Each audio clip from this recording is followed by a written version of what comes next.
Halo semuanya, perkenalkan saya Benedikta Natasha Febriana Rahayu yang merupakan mahasiswa program studi farmasi Fakultas Kedokteran dan Ilmu Kesehatan Universitas Mataram.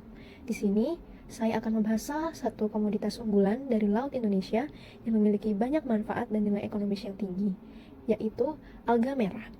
Salah satu spesies yang akan saya angkat dalam alga merah ini yaitu Capabicus alvarezi. Tanaman laut ini tidak hanya berperan penting dalam industri pangan, farmasi, dan kosmetik, tetapi juga dapat menjadi sumber penghasilan yang menjanjikan bagi masyarakat pesisir. Dalam video ini, kita akan mengulas karakteristik biologis dari Capabicus alvarezi, teknik budidaya dengan metode longline, kelebihan dan kekurangannya, serta potensi ekonomi yang dapat dikembangkan dalam budidaya ini. Semoga materi ini dapat bermanfaat dan dapat menambah wawasan kita tentang pentingnya pengelolaan sumber daya laut yang berkelanjutan. Selamat menyaksikan! Sebelum itu, kita harus mengetahui apa itu Capabicus alvarezi.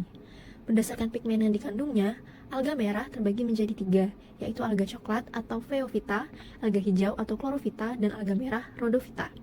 Capabicus alvarezi ini merupakan jenis tumbuhan yang tergolong dari alga merah atau Rhodophyta yang banyak tumbuh dan berkembang di pesisir Indonesia. Capabicus alvarezi ini mengandung senyawa alkaloid, fenolik yaitu flavonoid, tanin, saponin, dan steroid atau triterpenoid yang berperan penting dalam menghambat pertumbuhan jamur atau yang kita sebut sebagai anti jamur. Capabicus alvarezi ini merupakan komoditas unggulan budidaya nasional yang bermanfaat sebagai penghasil kerajinan, sumber makanan bagi manusia, bahan farmasi yaitu sebagai pengental, penstabil, dan emulsi. Ini merupakan taksonomi dari Capabicus alvarezi yang dimulai dari divisionya yaitu Rhodophyta yang merupakan alga merah. Selanjutnya, kelas, ordo, famili, dan genusnya yaitu Capabicus dan spesiesnya yaitu Capabicus alvarezi. Di Indonesia, rumput laut itu terbagi menjadi 2, yaitu Gracilaria yang berada di tambak, kemudian Capabicus yang berada di perairan pantai. Capabicus ini didasarkan atas kandungan kappa karaginan yang dominan. Arti penting dari Capabicus alvarezi ini yaitu Capabicus alvarezi itu sebagai potensi farmakologis karena mengandung senyawa antioksidan, antibakteri, antivirus, dan anti kanker yang berpotensi dikembangkan dalam produk obat alami dan suplemen kesehatan. Capabicus alvarezi ini juga sebagai sumber utama karagenan, komoditas ekspor rumput laut yang utama yang dapat memberi kontribusi besar terhadap pendapatan petani dan devisa negara. Kemudian Capabicus alvarezi ini juga dapat menjadi sumber ketahanan pangan dan sebagai konservasi dan lingkungan. Penyebaran Capabicus alvarezi ini dapat ditemukan hampir di seluruh perairan Indonesia yang tumbuh melekat pada substrat batu karang, cangkang keras, dan benda keras lainnya dengan menggunakan alat penempel yang disebut holdfast. Holdfast ini mampu mempertahankan diri terhadap aksi hempasan gelombang. Asal mula dari alvarezi ini itu pertama ditemukan di Tambalang, Filipina. Kemudian di Indonesia, di perairan Kalimantan mulai dibudidayakan sehingga pengembangan ke berbagai negara dilanjutkan sebagai tanaman budidaya. Selanjutnya, morfologi dan keragaman dari Capabicus alvarezi ini. Jadi, Capabicus alvarezi ini mempunyai dua varietas pada umumnya, yaitu varietas coklat dan varietas hijau. Morfologi dari Capabicus alvarezi ini yaitu berbentuk talus silindris dan permukaannya yang licin. Kemudian penampakannya bervariasi dan mempunyai banyak warna yaitu hijau, kekuningan, abu, dan coklat kemerahan. Percabangannya terjadi di berbagai arah dengan batang-batang utama keluar saling berdekatan di daerah basal. Cabang pertama dan keduanya tumbuh membentuk rumpun yang rimbun dengan ciri khusus mengarah ke arah datangnya sinar matahari. Selanjutnya yaitu teknik budidaya yang digunakan dalam Capabicus alvarezi ini yaitu menggunakan metode longline atau tali panjang. Di sini, metode longline ini merupakan sistem budidaya rumput laut di laut terbuka yang menggunakan tali utama atau longline yang dipasang melintang sejajar permukaan laut. Biasanya ditopang oleh pelampung dan diberi pemberat dengan bibit rumput laut diikat secara berkala pada tali tersebut. Metode ini juga dapat dimodifikasi menggunakan keramba jaring apung yang digunakan pada permukaan laut. Di sini alat dan bahan yang digunakan yaitu keramba jaring apung, termometer, refraktometer, pH meter, curen meter, pelampung, timbangan, luxmeter, taliris, dan Capabicus alvarezi sebagai bahan untuk budidayanya. Alat dan bahan yang digunakan pada metode ini sudah tertera pada slide beserta fungsi-fungsinya. Selanjutnya itu budidaya Capabicus alvarezi yang dimulai dari persiapan budidaya. Yang pertama adalah kita harus melakukan pengecekan lokasi budidaya untuk memastikan apakah lokasi tersebut dapat dilakukan budidaya atau tidak. Setelah itu, kita lakukan persiapan alat dan bahan atau kebutuhan pokok budidaya seperti persiapan tali, pelampung, dan bibit alga merahnya. Selanjutnya adalah persiapan lahan budidaya. Jadi yang digunakan adalah keramba jaring apung. Keramba jaring apung ini terbuat dari paralon dan jaring, dan pada kedua sisi keramba terdapat masing-masing 2 pelampung yang terbuat dari botol plastik berukuran 1,5 liter yang sudah diisi dengan styrofoam. Pada keramba jaring apung ini terdapat 5 tali iris yang pada setiap satu tali itu terdapat 5 titik. Selanjutnya kita persiapkan bibit yang akan kita gunakan. Kemudian bibit diikat setelah tali irisnya siap. Bibit alga merah yang diikat dilakukan pada tempat yang teduh, terhindar dari sinar matahari langsung, agar bibit alga tidak rusak akibat terik matahari. Selanjutnya kita dapat melakukan penanaman, di mana di sini dilakukan pada tali ris, yaitu sebanyak 5 tali yang sudah saya jelaskan di slide sebelumnya. Jadi tali ris yang digunakan itu berukuran 1 meter dengan 5 titik pada setiap tali dan jarak antar titik adalah 15 cm. Kemudian bibit alga diikatkan pada tali ris dan penanaman dilakukan pada sore hari agar alga yang baru ditanam tidak mendapat tekanan dari pencahayaan sinar matahari secara langsung yang dapat mengakibatkan kematian pada alga. Bibit alga yang telah diikatkan pada tali ini kemudian diulur dan diperiksa kembali simpulnya untuk meyakinkan bahwa bibit dapat terikat dengan baik. Setelah pengecekan, lalu bibit ditempatkan pada sampan untuk ditempatkan pada lokasi budidaya. Selanjutnya adalah pemeliharaan dari budidaya metode longline ini. Rumput laut yang telah diikat kemudian diikatkan pada keramba jaring apung atau KJA.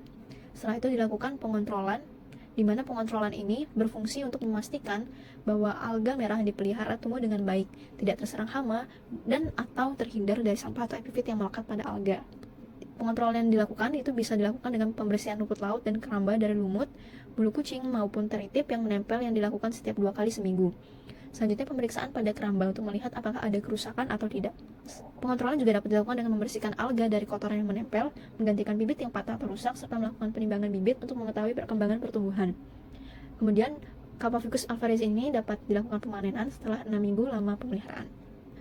Setelah itu, kita juga dapat menguji kualitas dari airnya yang dapat dilihat dari suhu, pH, salinitas, intensitas cahaya, dan kecepatan arus. Laju pertumbuhan dari Capaficus alvarezi ini juga dapat ditentukan dengan melakukan perhitungan persentase, yaitu bobot akhir dikurangi bobot awal dikali 100 dibagi dengan lama pemeliharaan.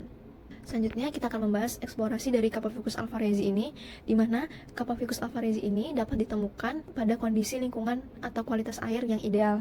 Dalam hal ini, berdasarkan SNI, kualitas air yang ideal pada pertumbuhan Capaficus alvarezi itu dapat dilihat dari suhunya, yaitu berada pada rentang 24-32 derajat Celcius, pH sekitar 7-8,5, salinitasnya 28-33 mg per liter, arusnya 0,08-0,564 meter per second, dan intensitas cahayanya yaitu kurang dari 1750 lux. Kelebihan dan kekurangan dari metode longline ini, yang pertama kita mulai dari kelebihannya. Metode longline ini dapat bertahan pada alatnya yaitu selama 5 tahun penggunaan minimal. Kemudian selanjutnya yaitu metode ini lebih praktis dalam penanaman rumput laut di laut dan fleksibel dalam pemilihan lokasinya. Biaya yang dikeluarkan pun relatif murah dan pengontrolannya lebih mudah. Kemudian metode longline ini banyak menerima cahaya matahari dan gerakan air yang dapat memperbarui nutrisi dari Capaficus alvarezinya dan produktivitas yang tinggi dan sirkulasi air yang lebih baik. Kekurangan dari metode ini yaitu bergantung pada kondisi cuaca dan arus laut. Kemudian risiko kerusakan oleh kapal atau aktivitas pelayaran lainnya, kesulitan akses dalam proses perawatannya karena berada di dalam laut, dan rentan terhadap serangan hama atau penyakit karena di laut terbuka dengan sirkulasi air yang tinggi. Apabila eksplorasi Capaficus alvarezi ini dilakukan secara berlebihan, maka akan berdampak pada penurunan kualitas perairan akibat banyaknya unit longline yang dipasang dalam satu wilayah tanpa jarak yang cukup. Selain itu, adanya kepadatan yang berlebih jika terlalu padat akibat rumput laut yang saling menutupi, tekanan terhadap habitat laut akibat banyaknya tali dan jangkar. Selain itu juga dapat menyebabkan gangguan navigasi dan aktivitas laut, serta ketidakseimbangan ekosistem karena budidaya intensif dan seragam atau di area yang luas. Capaficus alvarezi ini juga dapat menjadi potensi sumber penghasilan masyarakat yang dapat dilihat dari adanya permintaan pasar yang tinggi, karena Capaficus alvarezi itu sebagai sumber utama keraginan yang dapat digunakan secara luas pada industri makanan, kosmetik, farmasi, dan tekstil sebagai bahan pengental, penstabil, dan pembentuk gel. Selain itu juga dapat menjadi nilai ekonomi yang menguntungkan karena adanya peningkatan permintaan global terhadap keraginan yang menjadi sumber pendapatan tetap bagi petani rumput laut dan peluang pengembangan industri rumahan atau UMKM dari produk olahan keraginan. Selain itu, Capaficus alvarezi ini dapat membuka tenaga kerja lokal karena dapat menyerap banyak tenaga kerja mulai dari proses budidayanya, panen, pengeringan, hingga pengolahan. Kemudian ini merupakan kesimpulan dari pembahasan yang telah kita bahas di slide-slide sebelumnya. Kemudian ini daftar pustaka yang saya gunakan dalam mencari informasi-informasi terkait metode budidaya dari Capaficus alvarezi. Baik, sekian yang dapat saya sampaikan dalam video ini. Terima kasih banyak sudah menyimak video presentasi saya. Semoga informasi yang telah saya sampaikan dapat bermanfaat dan membuka wawasan kita semua tentang pentingnya pemanfaatan sumber daya laut secara bijak dan inovatif melalui metode-metode budidaya yang ada. Terima kasih.